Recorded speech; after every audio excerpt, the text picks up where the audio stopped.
Vous souffrez de crise d'angoisse? Aujourd'hui, je vous donne 4 astuces méconnues du grand public pour sortir de cet enfer. Allez, on voit ça après le générique. Bonjour, bienvenue sur ma chaîne Back to Relaxation.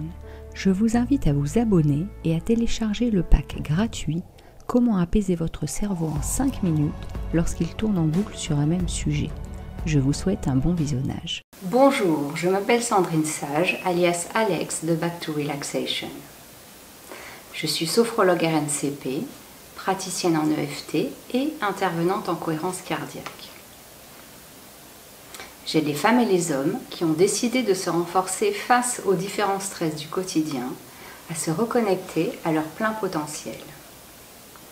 Si c'est la première fois que vous venez ici sur ma chaîne, je vous invite à vous abonner et à activer la petite cloche de notification pour être averti en premier de mes publications. Je vous invite également à télécharger le pack gratuit que je vous ai présenté dans le générique. Donc aujourd'hui, on va parler des crises d'angoisse. Donc si vous regardez cette vidéo, c'est sûrement que vous souffrez de crises d'angoisse. Peut-être que vous en avez fait une récemment, ou peut-être que votre première crise d'angoisse remonte déjà à plusieurs années. Quoi qu'il en soit, vous êtes terrassé systématiquement par ces crises d'angoisse. C'est comme un véritable tsunami émotionnel. Et vous avez l'impression réellement de mourir. Plus le fait d'avoir, comme vous avez eu peur en fait pendant ces crises d'angoisse, vous avez finalement développé la peur d'avoir peur, ce qui finalement va accentuer la crise d'angoisse en elle-même. Donc ces crises d'angoisse sont soit aléatoires, soit elles arrivent à des moments précis. Donc elles peuvent très bien arriver de manière aléatoire, comme ça n'importe où, au travail, dans le transport en commun, dans un bus par exemple, dans votre voiture, en journée quand vous êtes chez vous alors que vous n'avez détecté aucun déclencheur et que vous n'étiez peut-être pas particulièrement stressé à ce moment-là. Elles peuvent intervenir au supermarché, il y a des cas, enfin on voit vraiment de tout, mais elles interviennent de manière aléatoire. Vous avez également les crises d'angoisse qui arrivent à des moments très précis.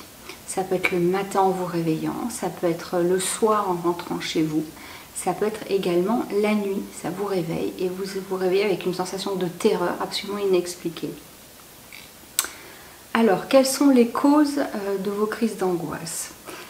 La crise d'angoisse est en fait une charge émotionnelle qui va s'exprimer. C'est une souffrance, en fait, c'est une blessure qui veut s'exprimer. Alors, généralement les personnes ont du mal à entendre ça, mais vos crises d'angoisse vous veulent du bien. Elles portent en fait un message. Vous devez en fait considérer que vous avez votre partie en fait consciente qui ne veut absolument pas connaître la crise d'angoisse, qui se comprend, mais vous sentez que vous êtes face à un mur, face à un auto-sabotage parce que vous avez une partie de vous qui déclenche ces crises d'angoisse. Et ça, c'est bien la partie inconsciente. Qui a vécu un traumatisme à un moment de votre vie et souvent dans l'enfance, où justement, à ce moment-là, c'est imprimé dans votre cerveau que vous étiez en danger de mort. Donc on est d'accord, il n'y a pas réellement de danger, c'est un danger irréel, subjectif, supposé, mais c'est exactement comme si vous étiez face à un lion ou à une panthère en fait. Vous avez exactement les mêmes symptômes. Donc retenez bien que les crises d'angoisse, même si elles vous dérangent aujourd'hui, elles portent un message tout simplement. C'est le message d'une souffrance, c'est le message que vous avez cru mourir à un moment de votre vie.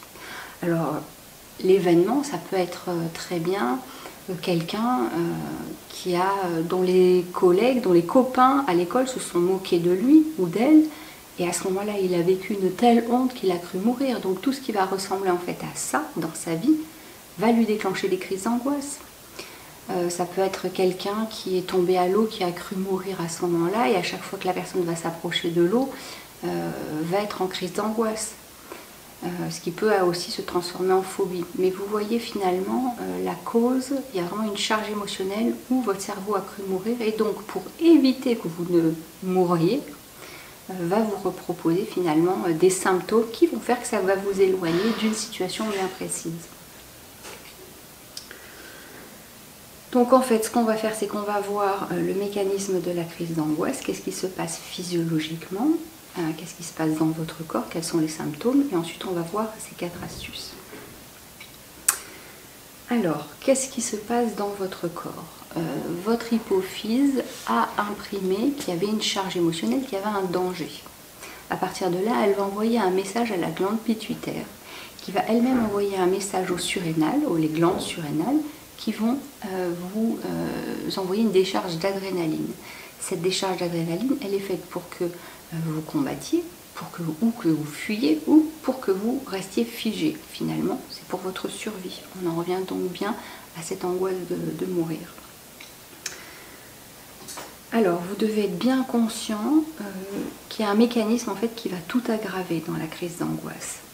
À partir du moment où vous détectez quelque chose qui vous dérange, qui vous fait peur, donc que ce soit à l'extérieur, donc un événement extérieur, peut-être vous regardez des informations, vous recevez une nouvelle, ou alors vous avez une pensée qui vous terrorise, des sensations, une émotion, tout ça va faire que ça va déclencher les symptômes de la crise d'angoisse. Vous commencez à ressentir des symptômes, et à partir de là, ça va monter dans votre tête, et vous allez commencer à vous dire « Mon Dieu, mais qu'est-ce qui m'arrive ?» Du coup, les symptômes vont être aggravés.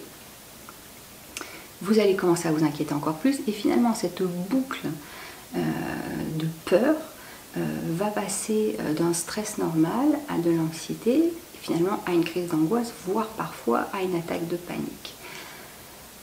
Donc finalement, c'est comme si, oui, vous alimentiez vous-même, sans vous en rendre compte, bien évidemment, sans le vouloir, ce phénomène.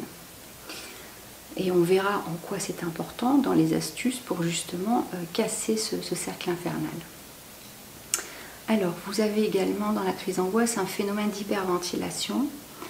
Vous allez inspirer et expirer beaucoup plus d'air qu'il ne faut, dont vous avez besoin finalement, puisque vous commencez à hyperventiler, vous inspirez fort, vous expirez fort, et généralement du thorax, c'est pas une respiration détendue où vous respirez paisiblement par le ventre, tout se passe en fait en haut, vous respirez même par la bouche.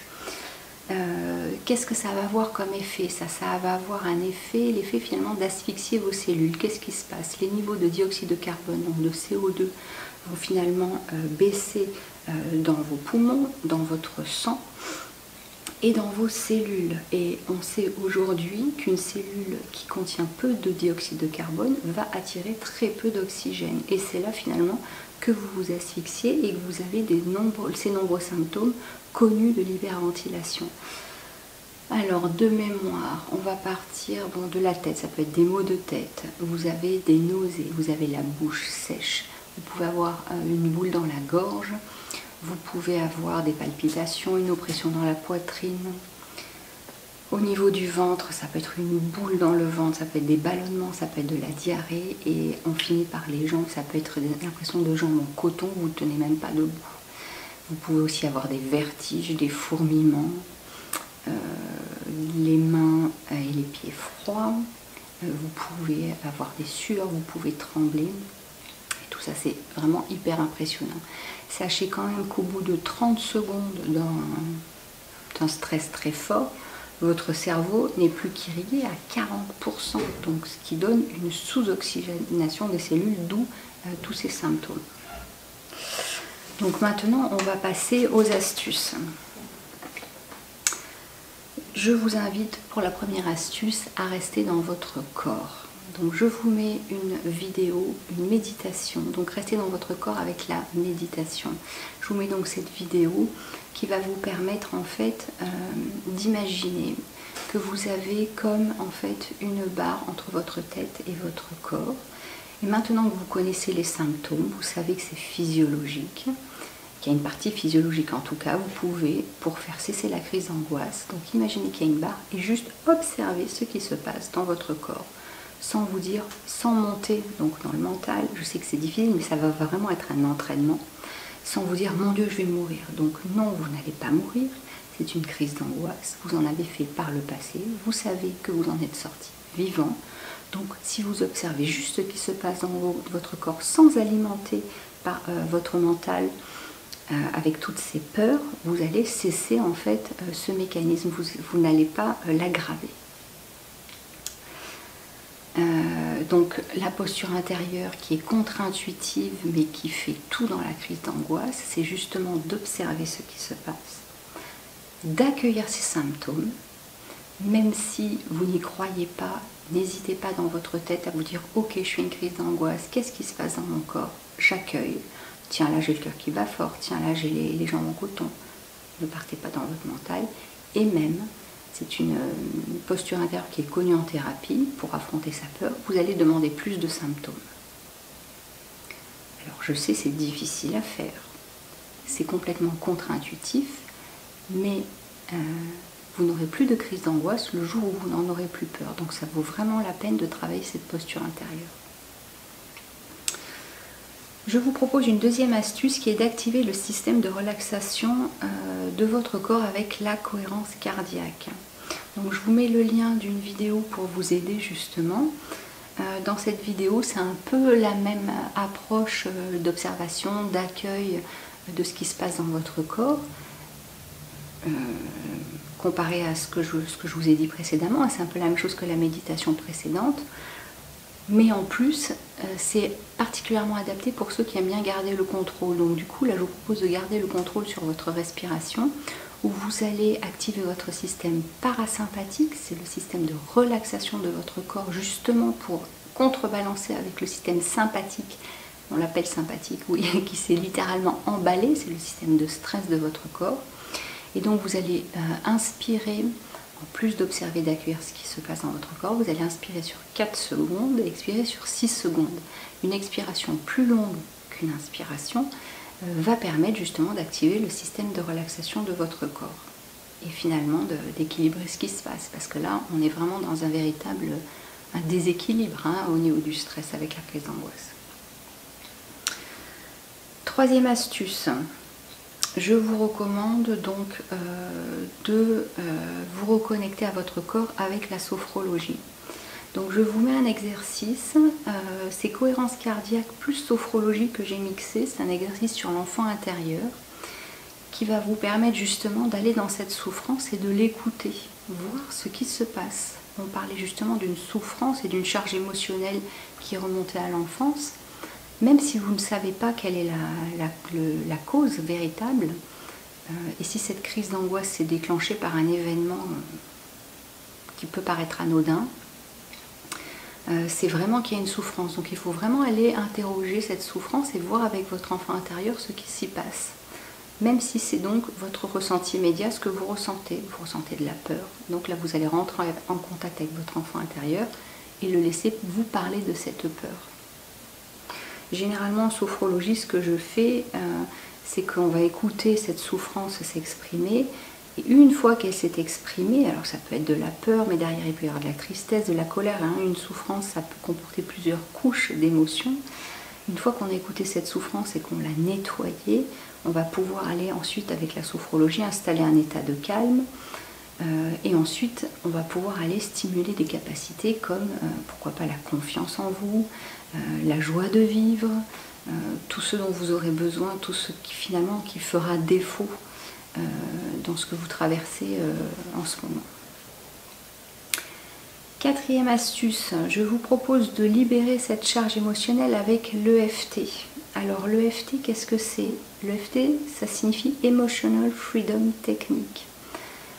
J'aime beaucoup cette approche parce qu'en fait elle considère qu'à partir du moment où vous avez un symptôme, que ce soit mental, physique ou émotionnel, à partir du moment où vous ne vous sentez pas bien, c'est qu'en fait il y a de l'énergie bloquée dans votre corps. Donc que va faire l'EFT?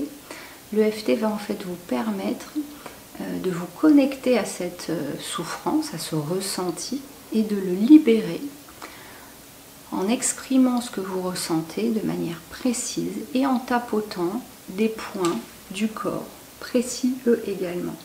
Ces points du corps, en fait, sont des entrées et sorties de méridiens. Les méridiens sont, si vous voulez, des circuits d'énergie qui sont connectés à vos organes.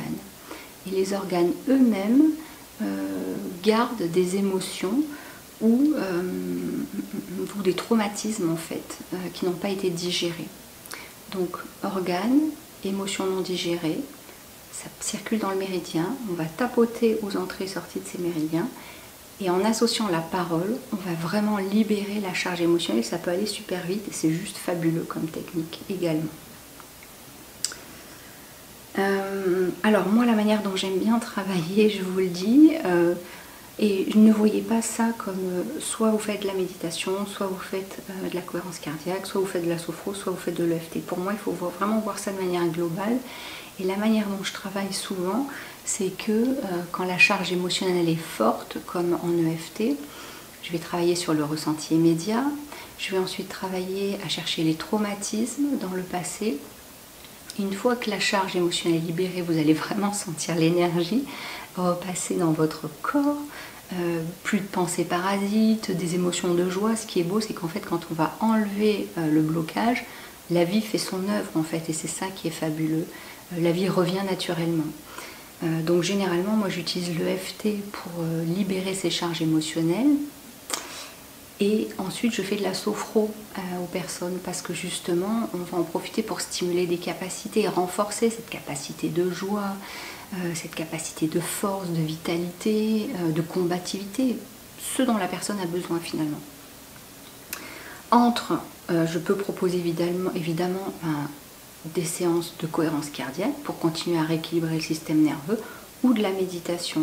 Donc vous voyez qu'en fait, toutes ces approches, vous pouvez en aimer une et c'est très bien, mais il faut vraiment les voir comme des approches complémentaires qui vont vous aider sur votre parcours à différents moments à libérer ce qui vous pèse et puis finalement à mettre du positif au fur et à mesure que vous allez avancer. Voilà, écoutez, c'est tout pour aujourd'hui. J'espère que vous avez aimé cette vidéo. N'hésitez pas à me mettre vos commentaires, je serai ravie de vous lire. Si vous avez aimé cette vidéo, likez-la et partagez-la.